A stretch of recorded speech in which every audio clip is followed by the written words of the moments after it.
The Directorate of Enforcement Dimapur Subzonal Office had carried out search operations on November 11th at 7 premises across Nagaland, Assam and Tamil Nadu in connection with a case involving violations of the provisions of Foreign Exchange Management Act, or FEMA as it is known.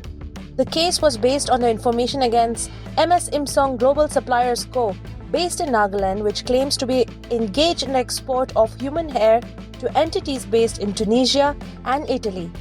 A search action was undertaken as per the provisions of Section 37 of the FEMA 1999 Act, since the foreign remittances received by the entity was suspicious in nature. In a press release, the ED informed that during the searches, crucial evidences, documents, and digital devices relating to the foreign remittances received by the entity MS Imsong Global Suppliers Co. have been seized. It was further stated that the concern had received more than 50 crore rupees in foreign remittances from the companies based in Italy and Tunisia. However, despite considerable lapse of time, the entity had failed to submit requisite export documentation such as shipping bills, export invoice copies, amongst others, to the authorized dealer bank within prescribed timelines. The ED made known that such non-compliance of export obligations and suppression of documentary evidences constitute contraventions of the provisions of the FEMA and several directions issued by RBI from time to time. The ED further in the press release dated 6th November also mentioned that they gathered the foreign remittances received by MS Global Suppliers & Co. were further diverted to a group entity, MS Inchem India Private Limited, on the pretext of purchase of human hair by MS Imsong. It is noteworthy, it mentioned that MS Inchem, which had remained dormant or inactive for a considerable period, was reactivated in 2015. Revealing key details, the ED further mentioned that it coincided precisely with the period when MS Imsong Global Trading Co. commenced receipt of large foreign remittances.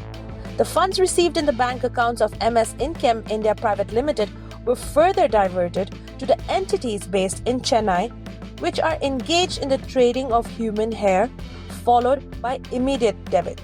Further, the press release stated the authenticity of the purchase of human hair from these Chennai-based entities by MS Inchem Private Limited could not be established, and therefore the genuineness of the purchase of human hair by MS Imsong Global Suppliers & Co. from MS Inchem India Private Limited and the corresponding exports made also could not be established. Further, the ED revealed that the timing of revival of MS Inchem India Private Limited in tandem with the inflow of foreign funds to MS Imsong Global Trading Co.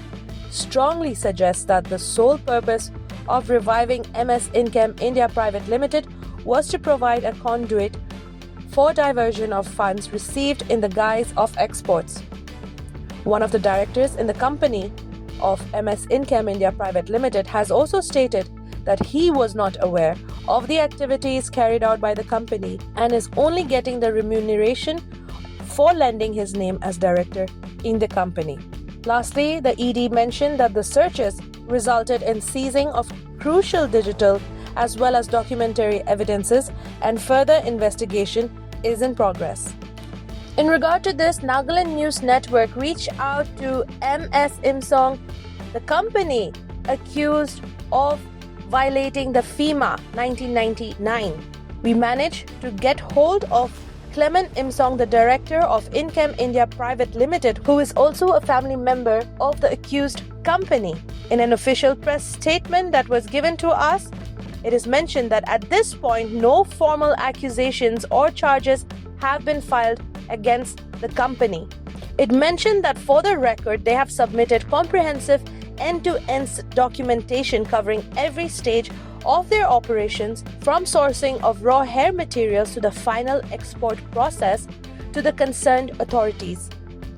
These included documents related to exports, shipping, customs, purchases from the Tirupati auction and other sources, Employee Provident Fund and Employees State Insurance Corporation, the ESIC details, TDS on rent and for their former factory premises especially, and all other records connected to the operations of their hair manufacturing and export units. Further, the official press statement mentioned that till this date, they have extended their full cooperation to the investigating agency, that is the Enforcement Directorate, and will continue to do so until the matter is fully resolved.